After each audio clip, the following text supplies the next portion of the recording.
할렐루야, 할렐루야.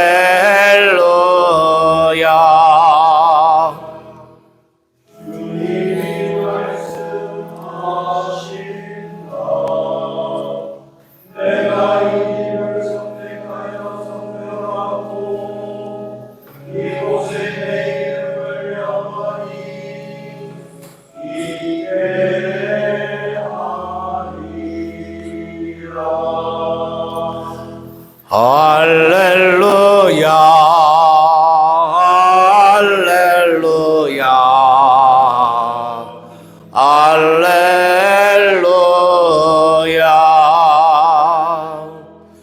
주님께서 여러분과 함께 요한이 전한 거룩한 복음입니다.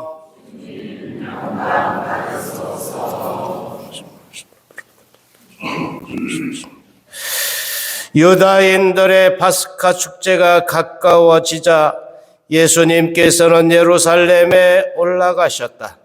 그리고 성전에 소와 양과 비둘기를 파는 자들과 환전꾼들이 앉아 있는 것을 보시고 끈으로 채찍을 만드시어 양과 소와 함께 그들을 모두 성전에서 쫓아내셨다.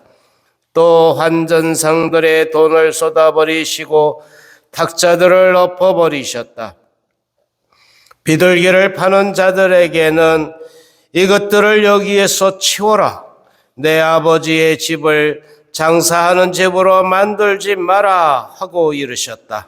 그러자 제자들은 당신 집에 대한 열정이 저를 집어삼킬 것입니다 라고 성경에 기록된 말씀이 생각났다.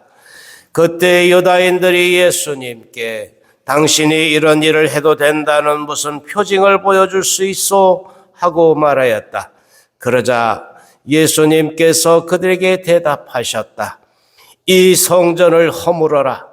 그러면 내가 사흘 안에 다시 세우겠다. 유다인들이 말하였다. 이 성전을 46해나 걸려 지었는데 당신이 사흘 안에 다시 세우겠다는 말이요. 그러나 그분께서 성전이라고 하신 것은 당신 몸을 두고 하신 말씀이었다. 예수님께서 죽은 이들 가운데서 되살아나신 뒤에야 제자들은 예수님께서 이 말씀을 하신 것을 기억하고 성경과 그분께서 이루신 말씀을 믿게 되었다. 주님의 말씀입니다. 그리스도님 찬양합니다. 우리들에게는 이 라테라노 성전 봉헌 축일이 성전 봉헌했는데 어쩌라고 이렇게 와닿을 수도 있을 거예요. 그런데 이 라테라노 대성전은 이 베드로 성전이 세워지기 전까지는 이 로마의 주교인 교황님이 거하는 이런 자리였고, 실제로 이 모든 전 세계 성당들 중에 어머니 성당, 모 성당이 되는 그런 의미로 첫 번째 자리에 이제 있던 성전입니다. 그러니까 이 성전이 봉헌되었다라는 것은 전 세계에 있는 모든 성전이 거기로 연결되어 있고 하나인 교회의 의미를 이제 그 안에 두기 때문에 오늘 이 라테란 성전 봉헌일을 특별히 기념하고, 그래서 그 성전만이 아니라 전 세계에 있는 그 성당들도 성전으로서의 어떤 모습들을 제대로 기억하자라는 그런 취지가 있지 않겠는가 생각합니다. 이것은 전 세계에 있는 교회 안에 그 일치의 모습, 이런 부분들을 또 한편 드러내는 것이라고 볼 수 있습니다. 오늘 복음 속에서 예수님은 46년이나 걸쳐서 세워진 성전을 허물라고 말씀하십니다. 그러면서 유다인들에게 그 성전을 3일 만에 다시 세우겠다고 이렇게 이야기하는데, 제자들은 예수님이 돌아가시고 난 다음에, 부활하시고 난 다음에서야, 그제서야 이 몸이 바로 예수님의 몸을 두고 한 말씀이었다라고 이렇게 깨닫고 있어요. 독서에서 나오는 이 두 번째 독서에 나오는 바오로 사도의 이 말씀도 너무나 아름다운 모습으로 우리들에게 다가옵니다. 여러분이 하나님의 성전이고 하나님의 영께서 여러분 안에 계시다는 사실을 여러분은 모릅니까? 누구든지 하나님의 성전을 파괴하면 하나님께서도 그 자를 파멸시키실 것입니다. 하나님의 성전은 거룩하기 때문입니다. 여러분이 바로 하나님의 성전입니다. 우리가 바로 하나님의 성전이라는 사실은 늘 우리는 성체를 영하실 때마다 하나님의 이신 그분이 우리 안에 오시는 것을 느끼고, 그래서 내가 주님을 모시는 성전이구나 하는 것을 의식하고 계시죠? 네. 이 아름다운 모습을 가능케 하는 것, 이 깨달음을 우리는 늘 가지고 있습니다만, 그런데 실상은 어떠냐, 실상. 독서는 성전 오른쪽에서 흘러내리는 물이 가는 곳마다 모든 곳에 생명을 준다. 생명이 풍부한 것이 된다. 이렇게. 그때 이 물은 우리들 자신들일 수 있겠다. 근데 성전에서부터 흘러나오는 그 모든 그 생명이 가는 곳마다, 그 생명이 닿는 곳마다 생명이 풍요로워지고 좋은 결실들이 맺게 된다는 것이죠.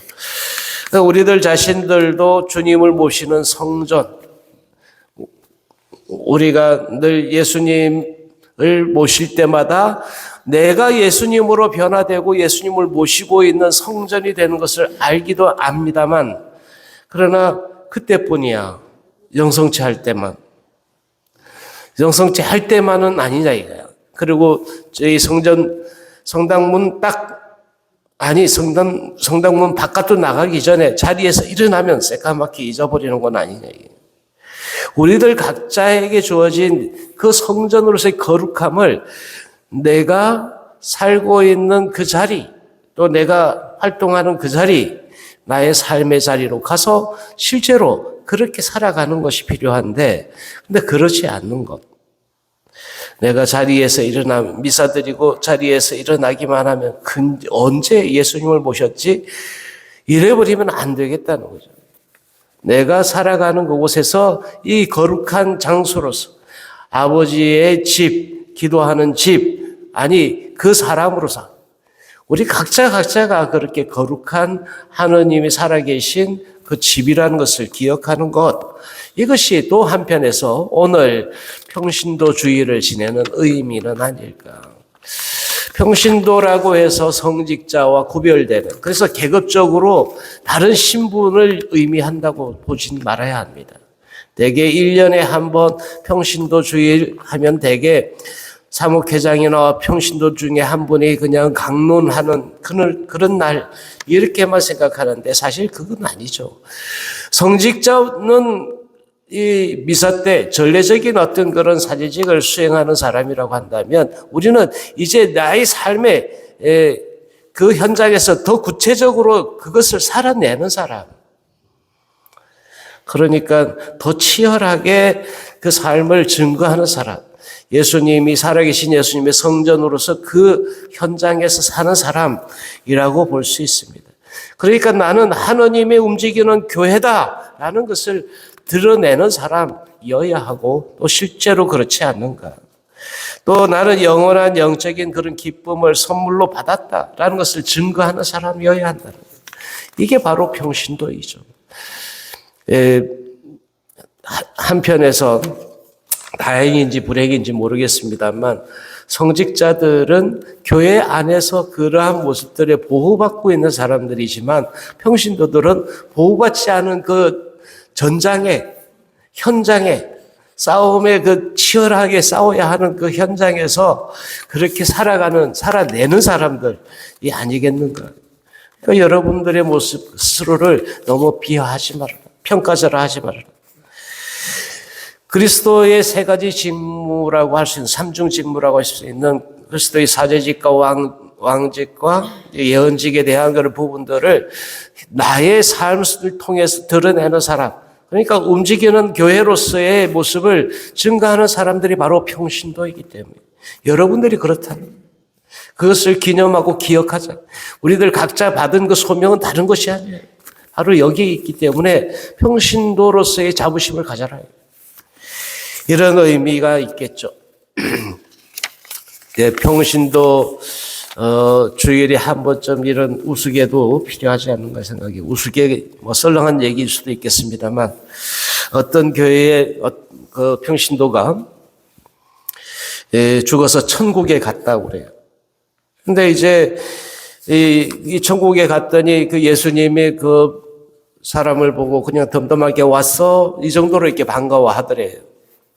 그런데 이제 세월이 좀 지나가지고 그 교회 목사님이 탁 이제 천국에 오게 됐는데 이 예수님이 막 맨발로 막 쫓아가가지고 그 목사님을 다 반갑게 맞더라는 거예요.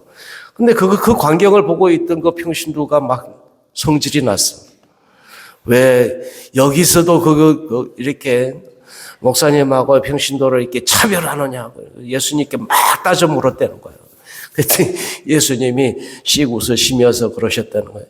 평신도인 너희들은 늘상 오기 때문에 내가 이렇게 반가워하지 않아도 되는데 저 목사 같은 사람들은 어쩌다가 굉장히 오랜만에 와가지고 내가 너무 반가워서 쫓아나갔다고.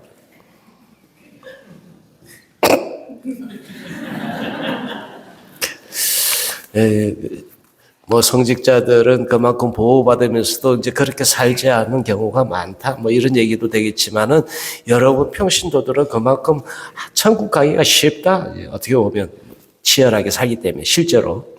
그래서 평신도 주일에 우리가 한번 떠올려 봐야 되는 것은 이제 그런 실제로 보이지 않는 곳에서 평신도들이 정말 천사들처럼 성인들처럼 살아내는 그런 모습들이 너무 많지 않느냐. 평신도 주일에 정말 그런 분들이 우리 가운데 곳곳에 있다는 것을 함께 생각하면서 또 우리들 자신들도 그렇게 우리들이 살아가는 그곳마다 정말 생명이 넘쳐나고 기쁨이 넘치는 그러한 곳으로 변화될 수 있는 우리가 될 수 있기를. 그래서 우리가 각자 받은 그 소명이 제대로 수행될 수 있는 은총에 그래서 충만한 그런 한 주가 또 되기를 기도했으면 좋겠습니다. 아멘.